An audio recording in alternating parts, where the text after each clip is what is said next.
रथखଳାରେ ଚାଲିଛି ମହାପ୍ରଭୁଙ୍କ ତିନି ରଥ ନିର୍ମାଣ କାର୍ଯ୍ୟ। ଆଜି ଉଠିଲା ତିନି ରଥର ଚାରି ନାହାକା। ପ୍ରଥମେ ତାଳଧ୍ୱଜ ଓ ପରେ ନନ୍ଦିଘୋଷ, ଶେଷରେ ଦେବୀଦଳନ ରଥର ଚାରି ନାହାକା ଉଠିଥିଲା। ସେପଟେ ବିଶ୍ୱକର୍ମା ଭୋଇ ସେବକଙ୍କ ଦ୍ୱାରା ତିନି ରଥର ଅଖ ଉପରେ ଦଣ୍ଡା ଉଠି ରଥର ମୂଳଦୁଆ ସ୍ଥାପନ ହୋଇଥିବା ବେଳେ ଦଣ୍ଡା ଆଗ ଓ ପଛ ମୁହାଟରେ ଗୁଜ ଓ ଜଳଯନ୍ତ୍ର ଲଗାଯାଇଛି।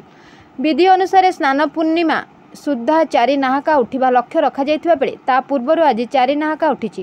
ତେଣୁ ତିନି ରଥର ନିର୍ମାଣକାରୀ ସେବକମାନେ ଆଗେଇ ନେଉଛନ୍ତି ରଥ ନିର୍ମାଣ କାର୍ଯ୍ୟ। ତିନି ରଥର ଦଣ୍ଡା ଆଗ ଓ ପଛ ମୁହାଟରେ ଗୁଜ ଓ ଜଳଯନ୍ତ୍ର ରଖି ଆଗ ଆଣି ଓ ପଛ ଆଣି ନିରାଡ଼ି ସ୍ଥାପନ କରାଯାଇଥିଲା। ସିଂହଦ୍ୱାର ରଥ ଆସ୍ଥାନକୁ ଦେଖି ସେହି ଦିଗକୁ ଚାହିଁ ଥାକ ହୋଇଥିଲା ଚକ। ଚକ ଅଖ ଉପରେ ଦଣ୍ଡାକୁ ଗୋଳେଇ ମାପଚୁପ ପରେ ଅଖ ସହିତ ଦଣ୍ଡା ସମତୁଲ କରାଯାଇଥିଲା। ପରେ କତା ଦଉଡ଼ି ବାନ୍ଧି ଦଣ୍ଡାକୁ ମଜବୁତ କରାଗଲା। ଭୋଇ ସର୍ଦ୍ଦାର ରବି ଭୋଇଙ୍କ ନେତୃତ୍ୱରେ ଭୋଇ ସେବକମାନେ ତିନି ରଥ ଅଖ ଉପରକୁ ଦଣ୍ଡା ଉଠାଇଥିଲେ।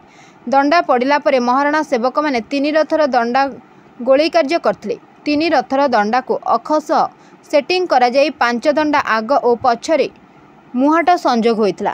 ଆଗ ମୁହାଟରେ ପାଞ୍ଚଟି ସାଲଗୁଜ ଓ ପଛ ମୁହାଟରେ ତିନୋଟି ଜଳଯନ୍ତ୍ର ଓ ଦୁଇଟି ସାଲଗୁଜ ଉଠି ଗୁଜ ଉପରେ ବିରାଡ଼ି ପଡ଼ିଥିଲା। କୁଡୁକା ସଂଯୋଗ ପରେ କତା ଦଉଡ଼ିରେ ଟାଣ ଦେଇ ବାନ୍ଧେଣୀ କରାଯାଇଥିଲା। ନନ୍ଦିଘୋଷ ତାଳଧ୍ୱଜ ରଥର 9ଟି ଲେଖାଏଁ ଦଣ୍ଡା, ଦର୍ପଦଳନ ରଥର 7ଟି ଦଣ୍ଡାକୁ ଅଖ ଉପରେ ରଖାଯାଇଛି।